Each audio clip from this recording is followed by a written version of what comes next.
Hey guys, welcome to the Titanium Vault. I'm your host, RJ Bates, and today I have Megan Ahern with me. How you doing, Megan?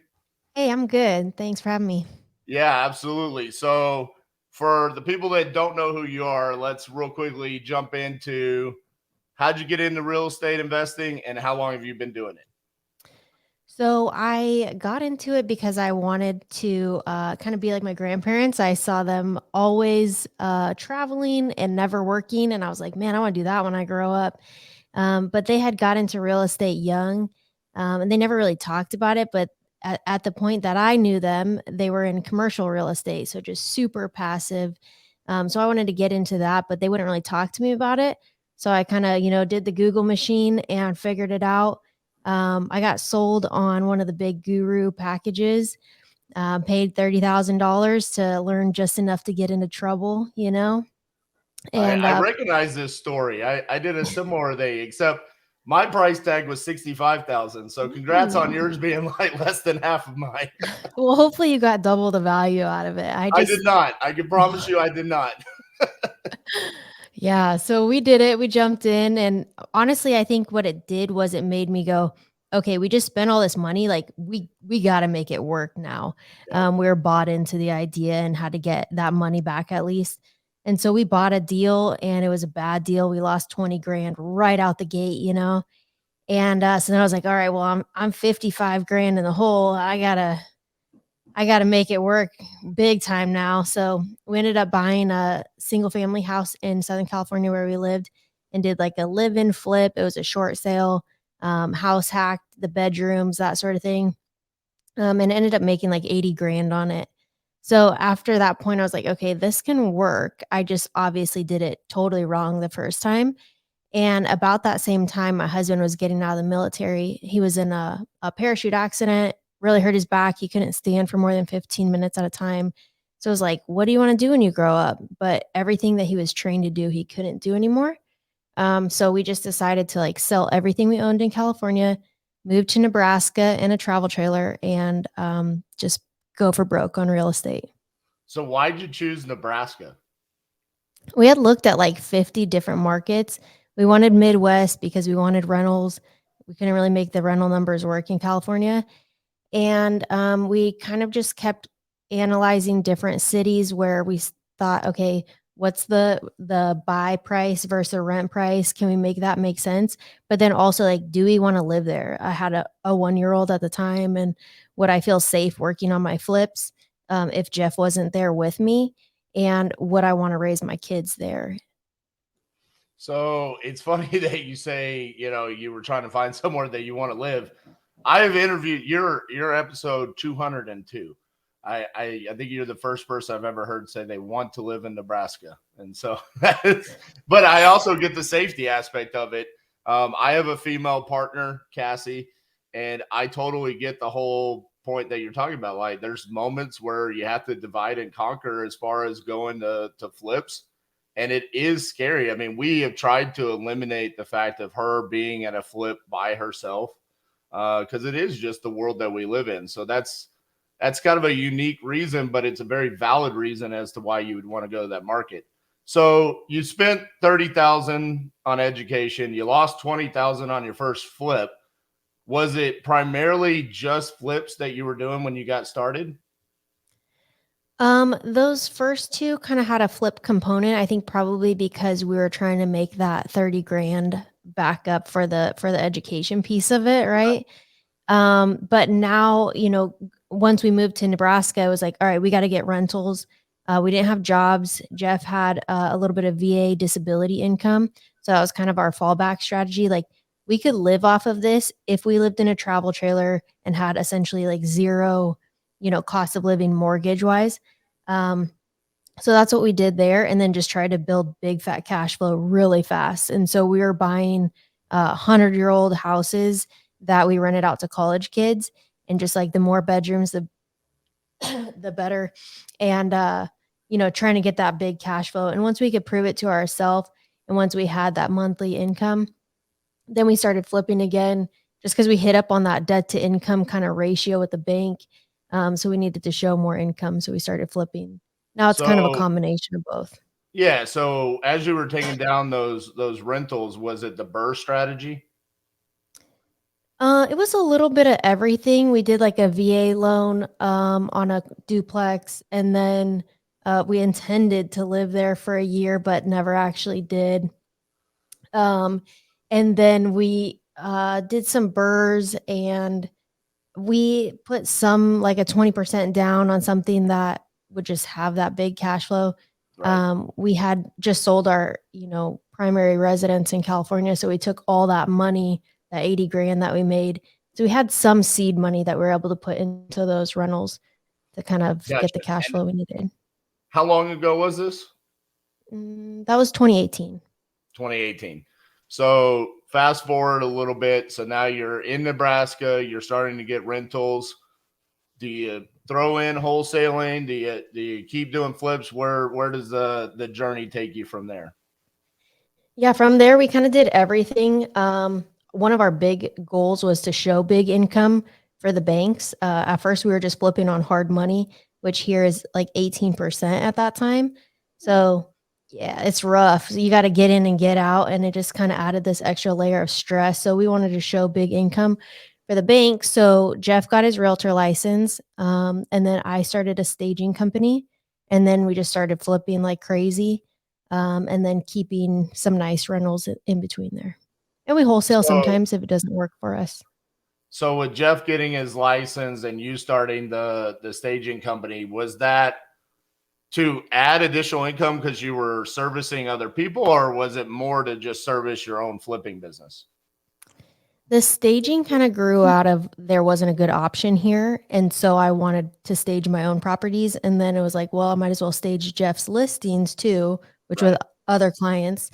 And then it was like, well, if this is profitable, I might as well just do it for other clients as well. And we staged like 80 houses last year. Oh So wow. we're really growing that. Yeah. And Yeah. then the realtor stuff too is, servicing other clients. Jeff's busy with that. Yeah. Cassie went and got her license because mainly because we were looking at how much income we were just giving away to other realtors on our own projects, either a buying something off the MLS or when we were listing our own flips, it was like, man, this is crazy to be paying out. I mean, it was to the tune of like hundreds of thousands of dollars that was like just evaporating into thin air. And it's like it's not that much extra work for us to do that ourselves. And I see that more and more, especially with when there's two people inside the business where it's like, hey, let's kind of divide and conquer here a little bit on what we can do to really maximize the amount of revenue that we're getting from every single deal. So you started the staging company and he went and got his license. Are you guys doing any wholesaling now? A little bit. I have like a pretty tight window of what I want to buy. So everything that kind of falls outside of that, I'll wholesale. I wanted to have a garage, no busy streets, newer than 1940. So, people can make money on the other deals. So we still put them under contract and wholesale them. Gotcha. And then you talk about your buy box. How did you come up with that specific buy box? Was that like because of your financing on the backside or just something that you and Jeff came up with yourselves? We bought the stuff not in the buy box and we're like, oh, that sucks. So, we bought the really old houses with the knob and tube and the lath and plaster. And I'm like, man, these projects take me double if it has those things. And so I just, cut that out. And then with the rentals, like I want it to be people that want to live there for a long time. If they don't have a garage, they don't usually live there a long time. So just kind of came from learning and doing it wrong. Gotcha. And I think that's like that's very common with almost every entrepreneur. It's like, here's how we determine what we're actually doing today because we did a lot of mistakes in the past. So Mhm. we're not going to repeat that moving forward. So moving forward, kind of what are your goals as far as you talk about that cash flow, and that's really what you guys are after. What are the goals there that you're trying to achieve with the rentals? I think at this point, if we stopped doing what we were doing, we would be, I guess, financially free or whatever, but just like very basically. So I think we want to probably triple that before we're like really comfortable with that number. So this year I would like to get another 20 rental units. So that's kind of my goal for the year. We've just bought 2 houses last week. Bought a duplex this week, and then we have another 7 units under contract. And those will all be rentals. We've never bought so many rentals before without like flips in between. We have 1 flip under contract. So we're definitely switching gears a little bit to really focus on those rentals again. Man, that's really good growth. I mean, just over the last couple of weeks. That's awesome. So what are you doing to find those deals right now? It's almost all of our network. So different realtors bring them to us. Different wholesalers bring them. We do some off-market stuff, but honestly, I've never gotten like really great traction with that. But it's easy for me to kind of create like a presence online, and people in town know us, know exactly what we do, and follow our like Facebook pretty closely. And so deals just kind of come to us that way. You know, it's funny you say that because the message from so many people on social media is about direct to seller marketing. And listen, I'm one of those guys, right? I mean, almost all of my content is like me doing texting or cold calling or, always direct to seller marketing. But the facts are that nothing really beats that referral or that person reaching out to you saying, hey, I know that you're looking to get a deal in this zip code, and I'm bringing it to just you because I know you're the person that wants to purchase here. So for the people that are newer and they don't have that network yet, give them some advice on what can they do to start building that up where people are bringing them deals because they're the known person for that area. I would say just, make a Facebook page for whatever your flipping business is or whatever real estate business. And then just, you got to be consistent. So like anytime you're buying a house, it should be on Facebook. Anytime you're selling a house, it should be on Facebook. Just anything that you're doing, even if you're just walking toward houses and you haven't even bought anything, take a picture of like the nasty toilet and be like, oh, I love this sort of thing. Smells like money. Like if you guys know anybody that wants to sell, bring it straight to me. I love this. And you kind of have to get that out there and just keep talking to people about it. Absolutely. Well, it's funny you bring that up because that's how you ended up here today on the podcast, is because that's why I was telling you. I uploaded a reel on Instagram and you showed up on my reel page as I'm waiting on mine to upload. Here you are talking about, hey, we're buying this rental property, and you were going over the numbers. And as I'm waiting the 45 seconds on my reel to upload, I'm like, hey, she knows what she's talking about. So I click on your profile and I watch like 2 or 3 other reels, and it's just you talking about what you're doing on a daily basis. I mean, it's not like you didn't have to go think about what to put on there. It's because of what you're doing. And I could tell that through the content. And then from there, it's like, hey, why don't you hop on my podcast? And then you're saying, hey, you buy a lot of deals from wholesalers. I'm a nationwide wholesaler. So we get deals in Omaha, Lincoln all the time. Now I'm going to be reaching out to you saying, hey, Megan, instead of me going to Investor Lift and trying to blast this out, start cold calling buyers and stuff like that, you just told me your buy box. So it's super easy for me to be like, hey, just go straight to Megan. And that's a way easier way to dispo a deal than all of these other like Facebook groups and everything that we always say, hey, this is how you dispo a deal. Having a relationship is a way better way to do this. So when you're creating that content and you're doing that, do you feel, because I hear this from people, they feel like they don't have the time to do it. Did you struggle when you first got started feeling like, hey, this is taking us somewhere, or it's taking up too much time, I should be focused on, meeting contractors and making sure the work goes down? Or was it always like, hey, no matter what, we're going to stay consistent because I know this is going to come back and be more beneficial for our business? Yeah, it's hard because it does seem like totally time wasting, and it's hard to tie like a direct correlation between like, when you do direct mail marketing, you're like, I sent out 1,000 postcards and I got one deal. And so you're like, that's the numbers. But when you're networking or you're doing like the social media stuff, you're like, oh, I dicked around on Facebook for 3 hours today and I don't know if anything beneficial happened from it. So it Right. feels wasteful, but you have to just kind of keep doing it. And especially in the beginning or like even now, it's better if it's just organic and not really that thought out. So if you can just say like totally messy bun, paint all over you, like, "Hey, look at me, I'm painting this house that we just bought."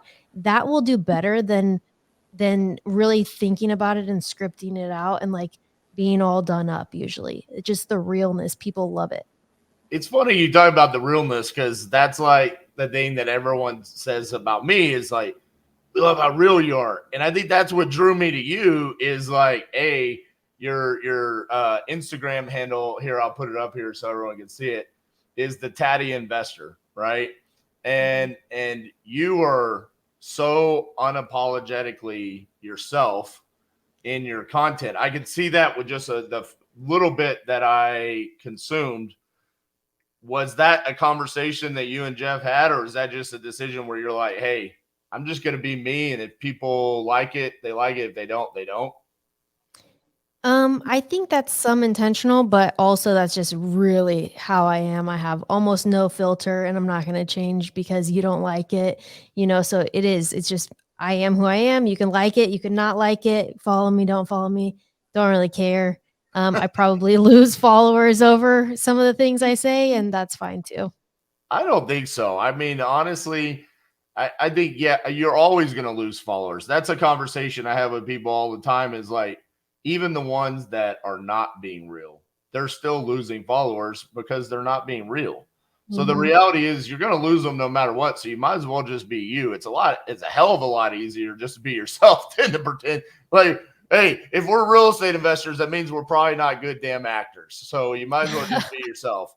And that's what I always try to tell people is like the reality is there was a period in time probably when you were getting started and we were just a couple of years in where there was this guru like the fake it standing by the Lambo, cashing Mhm. checks at Chase Bank and stuff like that. That was people were okay with that.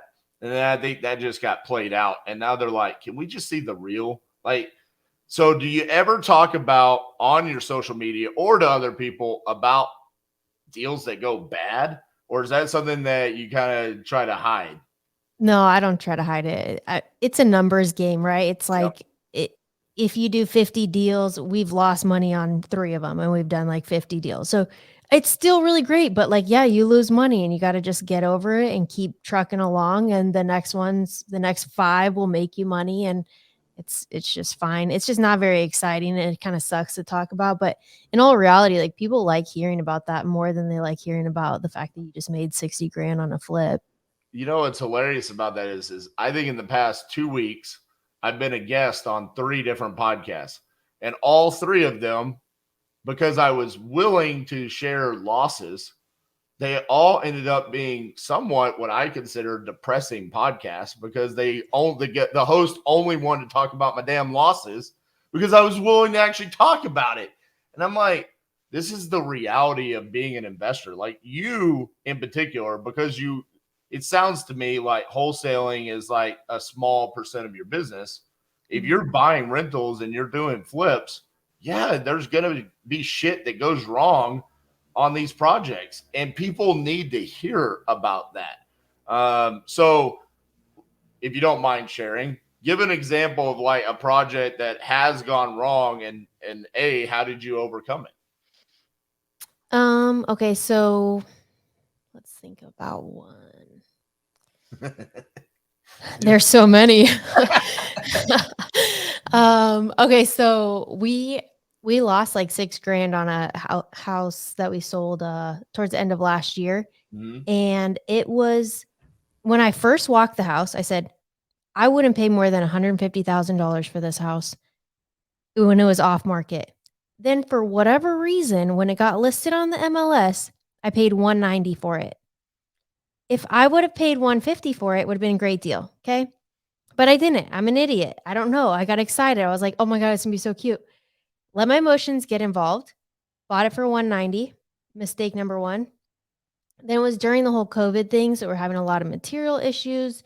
The project just went nuts long. Like it went a full year and it shouldn't have. It should have been max 6 months. But just everything went wrong timeline wise. And then, so obviously the carrying costs went long. We ended up having to tear down all the ceilings out of it because there was like stomp texture that was like 3-inch stomp. And I was like, oh, we could just skim coat this. No, no, girl. You got to tear down the whole drywall. And so then all of our heat was going out. It was during the winter. It was like $500 gas bills because we didn't have any insulation because we just tore the ceiling down. So just like one thing after another. And I realized from early on that I was going to lose money. And so I tried to save it by being like, I'll do all the trim carpentry. So I trimmed out this entire house myself, like on my knees doing baseboards. Stupid. That's what pissed me off more, not the losing money, right? I lost 6 grand on the deal. But the fact that I spent a year there doing trim carpentry was so much worse. Like I could have just done one other good deal in that time and it would have made up for it and be like, whatever, I don't care. I lost money on Calvert, but I made a load of money over here. But the time value of like your opportunity cost is what just sucks. You know what I love? And that most people probably didn't catch this, but you brought up the $500 gas bill. Like, these are the types of things that add up on a project that just absolutely kill you. We had a project that we bought to flip, and there was a water leak that we didn't know about. Our first water bill was $8,000 because it was on 3 acres. And so the leak was all the way in the back. And yeah, the grass was super green, but I didn't realize why the grass was super green back there. And it's like these moments are the ones that really add up. And you're talking about the time component where, you know, the holding costs, it's not just your hard money loan or private money loan interest, it's the utilities, it's everything that adds up. And then also your personal time. You brought that up, the opportunity cost. When you're thinking about like right now, what you just said, you're buying like 4 or 5 deals. Like you've contracted this week and you have another 7 under contract. I mean, you've got a lot going on. If you're over there cutting a piece of wood, what's happening with your other 10 houses? Yeah. Yeah. So it just, everything goes to crap when you're doing that stupid stuff that that I could have just paid for. Like what? Maybe that would have been like 5 grand extra. Whoop-de-doo. Like I could have made that up so easily by just doing more deals. But that's also a part of the problem with being an entrepreneur is that by nature, we're problem solvers. And we're also, majority of the time, control freaks. So when something starts going wrong, it's like, I mean, I love the book Relentless. And the whole reason why is because the book Relentless talks about being a cleaner, and most entrepreneurs fall under being a cleaner. And the cleaner essentially is like when things go wrong, and it's a basketball book. It's like, give me the damn ball in the fourth quarter. That's what you did. You're like, I'm just going to go in here and I'm going to take care of this. So I can save 5 grand, but in the reality, that's what cost you probably tens of thousands of dollars on other deals.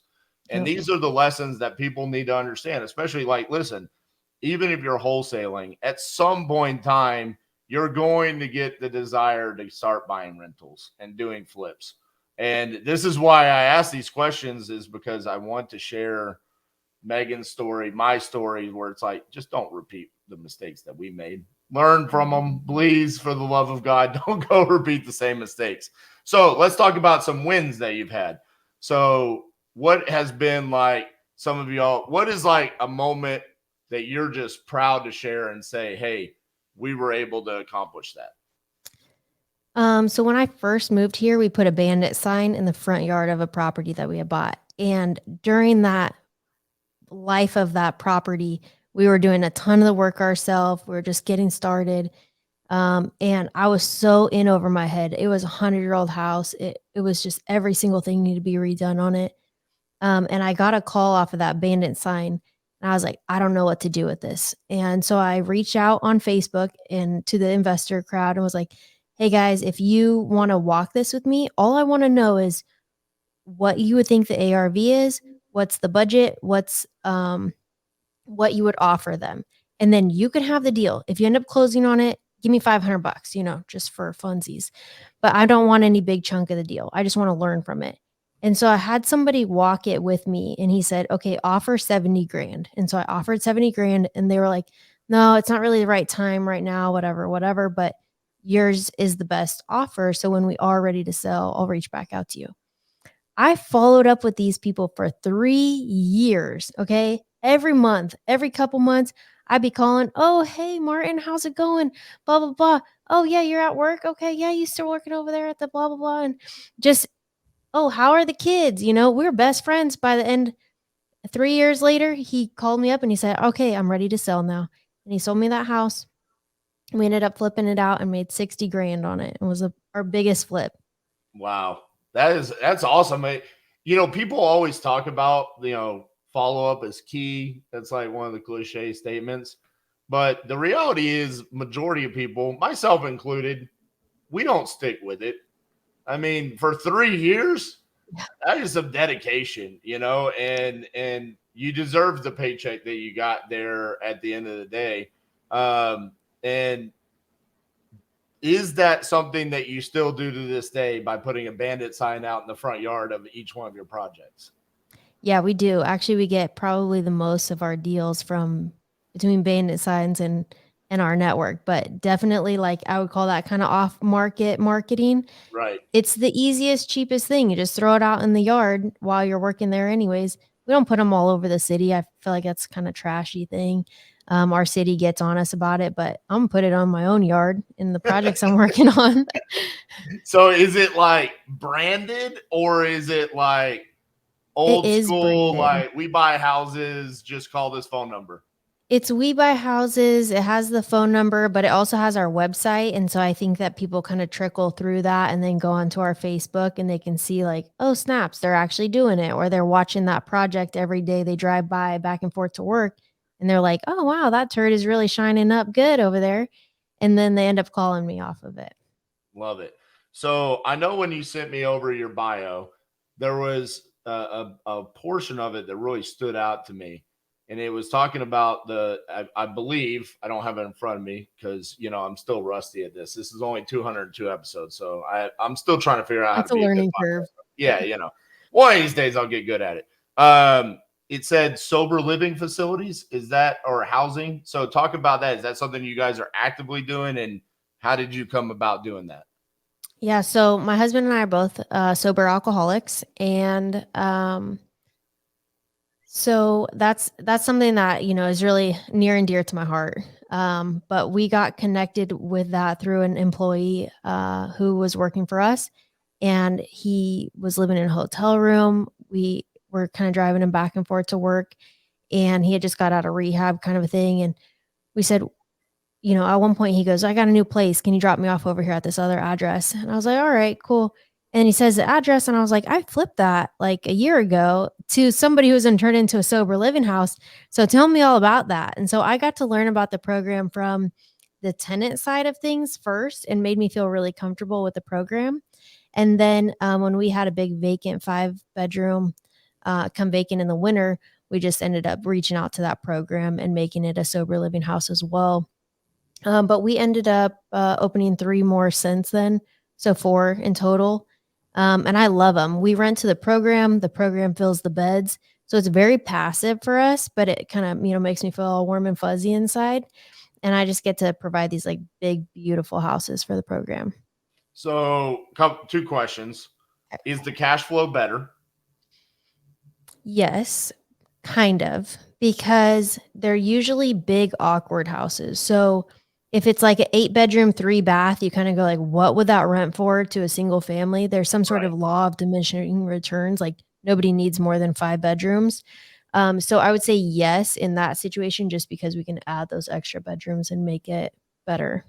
And is the program specific to Nebraska or is it something that can be done anywhere? No, it's national. It's called Oxford House. And so essentially it's funded by the guys living there. But I think there's a national, like, kinda pseudo government organization that will give a grant to start up the house. So for them to, like, furnish it and do all of that.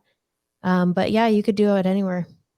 And have you seen, like, do you run into issues with the tenants just leaving, falling off the wagon? I mean, the concern, the concerns to someone that's like, hey, due to the nature of who we're renting out to, is there concerns about, repairs, maintenance need to be done, vacancy. Whereas in comparison to, hey, we're only going to rent out to one family or one tenant, now you're splitting it up, you're renting out to five. Is there that? Do you run into issues where everything kind of multiplies because you have that many more tenants? There is definitely, like, more wear and tear on the house, right? Like, we have 12 guys living in a few of our houses. And so we like to put, like, wood floor all the way through. We like to really tenant proof stuff, because they are kinda rough on things, like rough and tumble kinda guys just stomping Right. around. But I don't think they're, like, maliciously bad, at all. And I think also that, we have a set amount that we're gonna get whether the beds are full or not. Oh, nice. So, yeah, so, like, if the rent is $3,000, we just get a $3,000 lump right in the beginning of the month, and that's it. But on the backside, like, in the houses, the guys are actually paying per week, and they're paying into, like, a house checking account, and so what that's doing is actually creating a massive overage in that checking account so that when there are vacancies, they can still pay the rent, they can still pay all the utilities out of that checking account. So, like, when COVID hit, the occupancy went down to, like, 50%, but we never knew that, we never felt it because those overages could just continue to pay that out. That's awesome. Is this something that you recommend to other investors, or is it something that you feel like is something special to you and Jeff because of the connection that you guys have as sober alcoholics? I would say that I recommend it all the time to everybody. I think that we have maybe slightly more in, but I also just whoever wants to be a fantastic landlord who wants to, you know, kind of participate in that and in their journey of recovery, I think it's great. A lot of times they'll end up renting from somebody that doesn't care about that, and then they have, like, turnover from their landlords. So I think that that's kind of important that you should care about it a little bit, um, because that is something where if they turn it into a house, they want it to just be a house forever, which is great from, like, an investment standpoint. I don't wanna have to turn it over either, so I asked because, I mean, I'm sure there's going to be someone that listens to this podcast and says, "Dude, I have that awkward 6, 7 bedroom house. Maybe this is something I should look into." Is there any negative aspect to it that you can think of to just kind of talk to that person prior to them jumping into it, since you guys have done it for a little bit here? I honestly can't think of anything, like, There you negative. go. It's so good. Yeah. Well, there you go. That's cool because I, like I said, 200 plus episodes. I think we've had a couple of people that have talked about doing it in the past, but that was very informative to how you've been able to do it. And it does seem like it is a lot more passive than just owning a rental property, to be honest with Yeah. you, which I don't consider passive income. I consider it to be a landlord. I consider that very active. As much as people love to say it is passive income, I mean, you're signing up for another job there, as far as, unless you're hiring a property manager, and even then you're still getting the phone calls and stuff. So that's cool. Do you guys do anything else like land contracts, seller financing, Airbnbs? Have y'all done anything like that? We've done an Airbnb here and then, hated it. So it was like 65 bucks a night. It was, like, absolutely terrible. Right. Again, it was like, why this isn't worth my time. I could flip one house in the time it took me to dick around with, cleaning sheets and all this, which again, that's probably I could have systematized it out and, like, hired someone for that, but I didn't. I was like, "Oh, I'm making 50 bucks on the cleaning fee." Yeah, it was just terrible. So I got rid of that. Uh-oh. Oh, Slight technical difficulties. Hold on one second. There we go. here we go. Got to switch to my bad camera. Sorry. No worries.